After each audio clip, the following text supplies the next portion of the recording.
आज हम डिस्कस करेंगे टाइम सीरीज एनालिसिस। ये स्टैटिस्टिक्स सब्जेक्ट्स बिजनेस स्टैटिस्टिक्स का एक बहुत ही इम्पॉर्टेंट यूनिट है टाइम सीरीज एनालिसिस।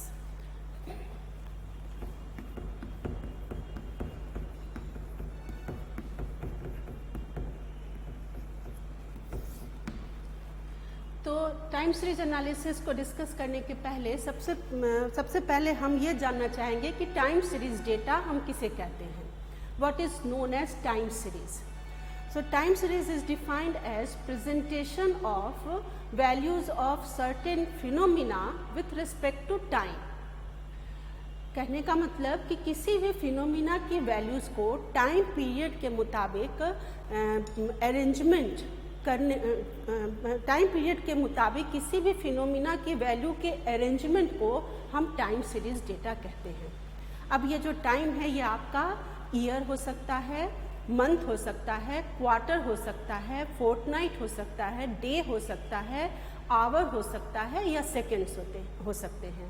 तो सेकेंड्स में, आवर्स में, डेज में, क्वार्टर में, फोर्टनाइट में, ईयरली बेसिस पे जो वैल्यूज़ ऑफ द वेरिएबल्स या वैल्यूज़ ऑफ द फिनोमिना जो प्रेजेंटेड होते हैं उनको हम टाइम सीरीज डेटा कहते हैं। आप एग्जाम्पल ले सकते हैं इसमें। मान लीजिए कि आपके पास एक डेटा अवेलेबल है ईयरली बेसिस पर, स्टार्टिंग फ्रॉम सपोज 2010 का, 2011, 2012, 2013, 14, 15, 16, 17। इधर आपका ईयर है और यहाँ आपका वैल्यू ऑफ द फिनोमिना है। जब भी बिजनेस स्टैटिस्टिक्स में टाइम सीरीज की बात चलती है तो मेनली हमारा फिनोमिना बिजनेस और इकोनॉमिक वर्ल्ड से रिलेटेड होता है, यानी कि हम ऐसे वेरिएबल्स को, ऐसे फिनोमिनाज को हम टाइम सीरीज में डिस्कस करते हैं जिसका लेना देना बिजनेस एक्टिविटीज से है, इकोनॉमिक एक्टिविटीज से होता है। तो मान लीजिए कि हमने उठाया एक variable production of steel in metric ton, और 2010 के लिए ये वैल्यू मान लीजिए 62 दिखाई दे रही है, 11 के लिए 78, 85, 70, 72, 87, 96 and 110. Suppose these are values of the production of steel. Which phenomena? Production of steel. And it is, these values are represented with respect to time period. Here time is year. So you can call this representation of data as time series data. तो time series data किसे कहते हैं ये जानने के बाद हम इस बात को डिस्कस करेंगे कि टाइम सीरीज डेटा का सिग्निफिकेंस आखिर क्या है, हम क्यों टाइम सीरीज डेटा को डिस्कस ही करना चाहेंगे। तो आप देख सकते हैं कि टाइम सीरीज के फॉर्म में अगर आपके पास वैल्यू ऑफ द फिनोमिना होती हैं तो आप उसको देख के डेटा के पास्ट बिहेवियर को समझ सकते हैं। You can easily understand past behaviour of the values of the variables. तो आप अगर 2017 में हैं और आप ये जानना चाहते हैं कि 2010 में प्रोडक्शन ऑफ स्टील की क्या वैल्यू है, तो आपके पास अगर टाइम सीरीज डेटा अवेलेबल है प्रोडक्शन ऑफ स्टील का तो आप इजीली आइडेंटिफाई कर सकते हैं कि 2010 में production of steel was 62 million ton. यहाँ पे आपका स्टेट यहाँ पर मेंशन हो सकता है, ये कंट्री के लिए या किसी स्टेट के लिए है, किसी तरह से आप इसको मेंशन कर सकते हैं। तो पास्ट डेटा के पास्ट बिहेवियर को अगर के बारे में कोई इंफॉर्मेशन रखना है, लेना है, तो you can easily consult time series data for that particular phenomena and you can easily understand past behaviour of the time series data, past behaviour of that particular phenomena और वेरिएबल। अब जब भी हम टाइम सीरीज एनालिसिस करते हैं तो कुछ ऐसी टेक्निक्स को हम डिस्कस करते हैं जो कि हमारे वेरिएबल के फ्यूचर वैल्यू को प्रेडिक्ट करने में हमारी हेल्प करता है। So in time series, by doing time series analysis you can predict future behaviour of your phenomena. आपके फिनोमिना का फ्यूचर में क्या बिहेवियर होने वाला है, इसको हम टाइम सीरीज एनालिसिस के थ्रू हम डिस्कस कर सकते हैं, हम उसके बारे में एक प्रेडिक्शन कर सकते हैं।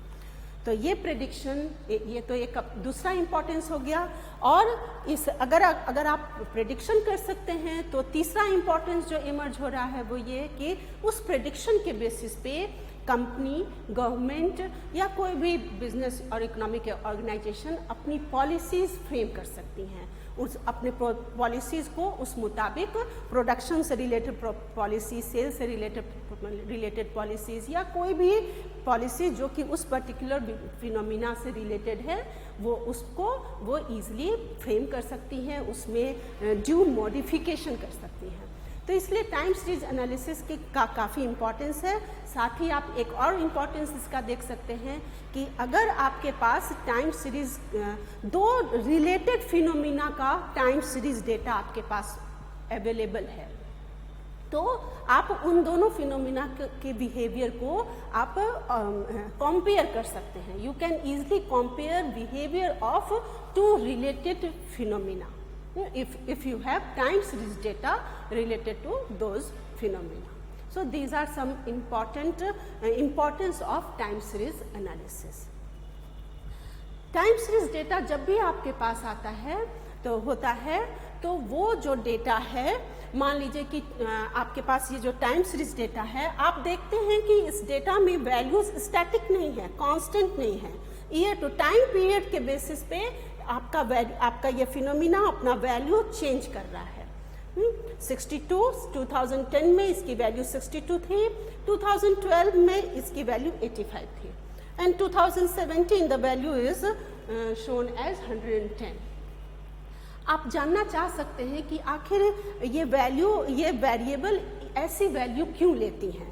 Why variable is taking that particular value in any particular year? 2012 में इसकी वैल्यू 85 ही क्यों है और 2010 में इसकी वैल्यू 62 क्यों है, ये जानने में हमारा इंटरेस्ट हो सकता है।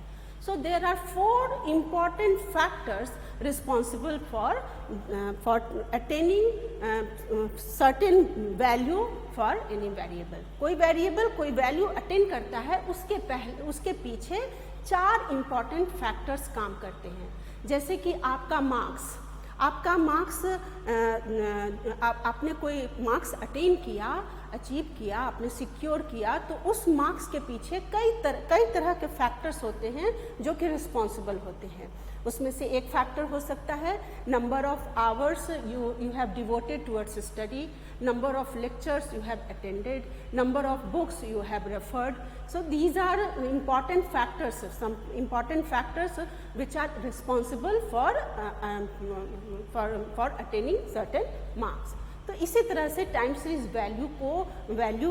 वेरिएबल अपना वैल्यू टाइम सीरीज डेटा में कोई एक पर्टिकुलर वैल्यू लेता है, उसके पीछे 4 इम्पॉर्टेंट फैक्टर्स रिस्पॉन्सिबल होते हैं और इन फैक्टर्स को हम कंपोनेंट ऑफ टाइम सीरीज कहते हैं। ये फैक्टर्स हैं, सबसे पहला आपका है कंपोनेंट्स ऑफ टाइम सीरीज की बात करें तो पहला फैक्टर है ट्रेंड, जिसको हम कभी कभी सेक्युलर ट्रेंड भी कहते हैं। Second factor is seasonal variation. जो दूसरा फैक्टर है वो है सीजनल वेरिएशन। सीजनल वेरिएशन के कारण भी टाइम सीरीज वैल्यू अफेक्टेड होती है या कोई एक पर्टिकुलर वैल्यू लेती है। तीसरा है cyclical variation and fourth one is random variation.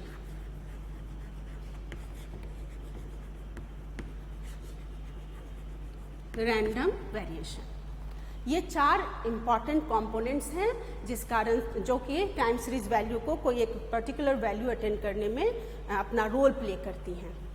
Trend की बात करें तो ट्रेंड के बारे में कहा जाता है कि it is consistent behaviour of the data over a period of time. एक दो पीरियड के अंतराल में डेटा का जो एक कंसिस्टेंट बिहेवियर होता है वो बिहेवियर वो उसी बिहेवियर को हम ट्रेंड कहते हैं। जैसे कि अगर हम यहाँ पर प्रोडक्शन ऑफ स्टील की जगह पे प्रोडक्शन ऑफ स्मार्टफोन लेते या फिर डिमांड ऑफ स्मार्टफोन लेते या फिर सप्लाई ऑफ स्मार्टफोन लेते, तो आप देखते कि ईयर टू ईयर इनकी वैल्यू इंक्रीज होती जाती। ठीक है, तो यहाँ पर उस पर्टिकुलर वेरिएबल की वैल्यू का ट्रेंड कैसा है? इंक्रीजिंग ट्रेंड है। इंक्रीजिंग ट्रेंड फॉलो करता है, इसलिए वेरिएबल कोई एक पर्टिकुलर वैल्यू ले रही है। इसी तरह से मान लीजिए हमारा यहाँ पर वेरिएबल होता प्रोडक्शन ऑफ टाइपराइटर, तो आप देखते हैं कि ईयर टू ईयर उनकी वैल्यूज डिक्रीज होती जाती, उनकी वैल्यू पिछले साल से कम दिखाई पड़ती इस साल, या फिर अगले साल इस साल से कम दिखाई पड़ती। तो यानी कि वो वहाँ पर वेरिएबल का जो बिहेवियर है, वेरिएबल की वैल्यू का बिहेवियर कैसा है? डिक्रीजिंग बिहेवियर है। तो ये किस वजह से ये यहाँ पर कौन सा फैक्टर अपना रोल प्ले कर रहा है? ट्रेंड फैक्टर, क्योंकि कंसिस्टेंटली डेटा अपना वैल्यू इंक्रीज करता हुआ दिख रहा होगा या फिर डिक्रीज करता हुआ दिख रहा है ट्रेंड फैक्टर के कारण। दूसरा जो फैक्टर है या कंपोनेंट ऑफ टाइम सीरीज आप कह सकते हैं वो है सीजनल वेरिएशन। सीजनल वेरिएशन किसी एक साल के भीतर होने वाले डेटा में होने वाले उतार चढ़ाव के लिए रिस्पॉन्सिबल होता है सीजनल वेरिएशन फैक्टर।